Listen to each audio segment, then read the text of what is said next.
You feel it before you understand it. A dull throb deep in your jaw.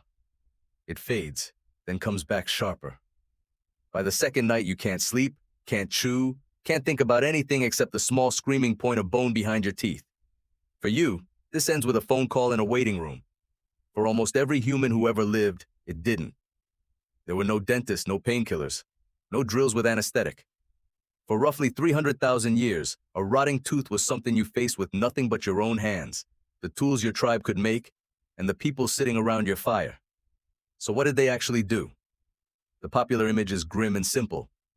A man bites down on a stick, someone ties a cord to the bad tooth, and the whole thing is ripped out in one savage pull. And that image isn't entirely wrong. People did pull teeth, sometimes their own. But the real story of ancient dental pain is far stranger, far older, and far more sophisticated than you've been led to believe. Let's start with the surprise hiding in the bones. For most of human history, your ancestors had remarkably good teeth. Better than yours, almost certainly. Skeletons from hunter-gatherer populations across tens of thousands of years show jaw after jaw of strong, straight, cavity-free teeth. No fillings, no crowding, no wisdom teeth jammed sideways. Just clean enamel that lasted a lifetime. Why? Because the thing that destroys teeth isn't time, and it isn't dirt. It's sugar and starch.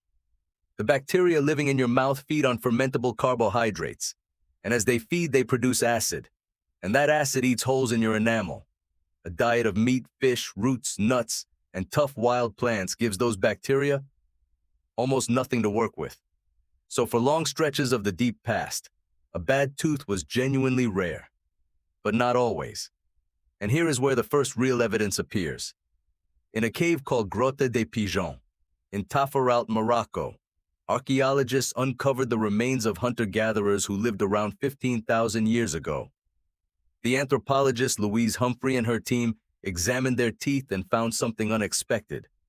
More than half of them were riddled with cavities. These people weren't farmers. They lived long before agriculture. But they had discovered something almost as destructive: wild sweet acorns, pine nuts, and other carbohydrate-rich plants that they gathered, stored, and ate in enormous quantities. The sugar was natural. The damage was not. So the trouble began long before the first wheat was planted. And when a tooth finally went bad, ancient humans did not just suffer in silence.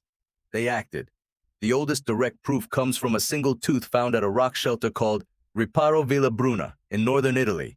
It belonged to a person who lived around 14,000 years ago. The researcher Gregorio Auxilia studied it under a microscope and found something astonishing. The cavity inside that tooth had been deliberately scraped and scratched out with a sharp stone tool.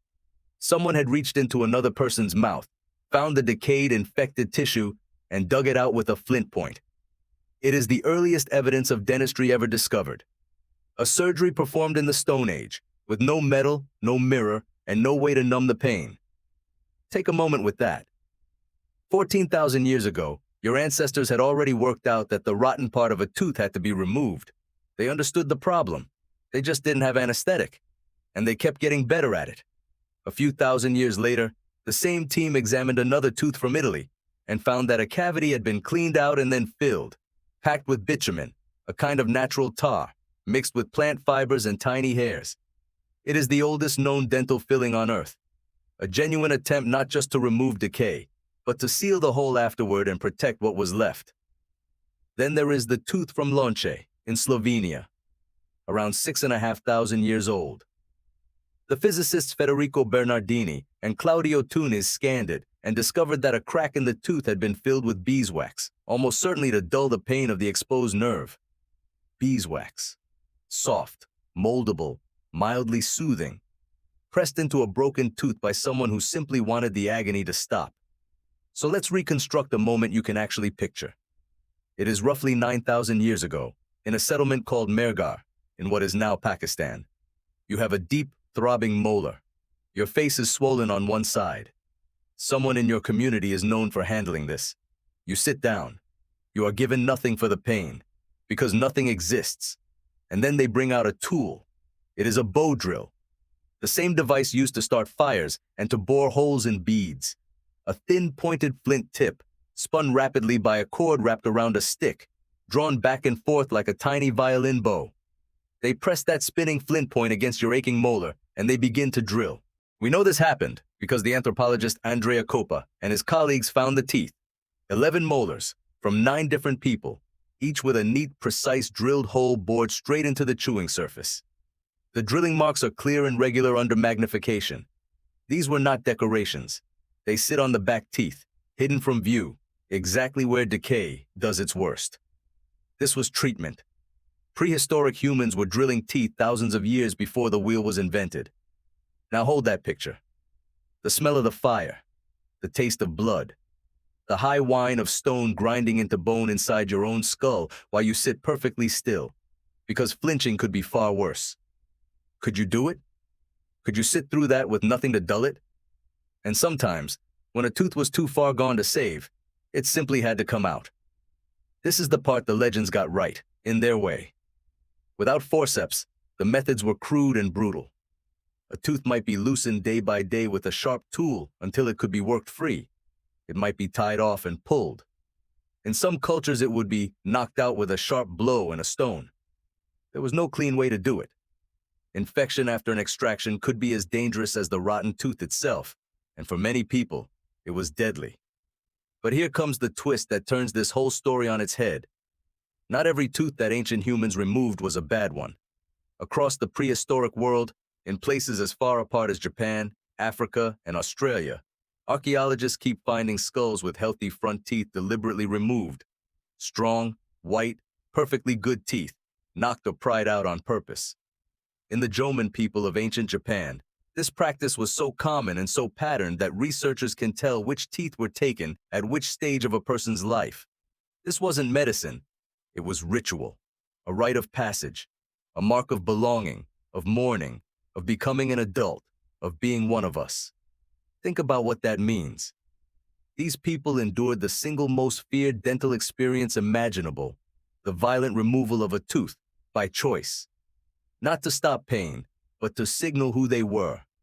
The same act that you would consider a medical emergency. They treated it as a ceremony. Pain for them was not only something to be escaped, it was sometimes something to be carried, deliberately, as proof. And then, slowly, the world got worse. When humans settled down and began to farm, their diets filled with grains, with bread, with stored starches, and eventually with sugar. The bacteria in their mouths feasted. Cavity rates climbed. Jaws, no longer working hard to chew tough wild food, grew smaller, and teeth began to crowd and overlap and rot in the tight spaces between them. The straight, clean, durable smiles of the deep past gave way to the aching, crooked, decaying mouths that have haunted nearly every civilization since. Agriculture fed more people than ever before. It also rotted their teeth. So look at your own life again. You brush twice a day.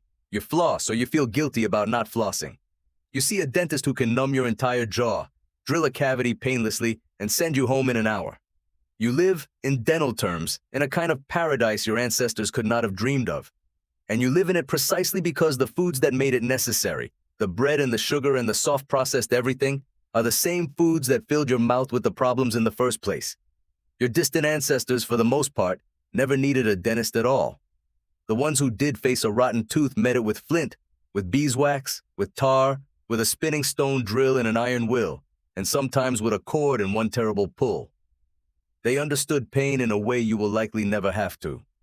They sat through the unbearable because there was no other door. So the next time a small ache starts somewhere deep in your jaw, and you reach for your phone to book an appointment, remember what that ache used to mean? You feel it before you understand it. They felt it and understood it completely.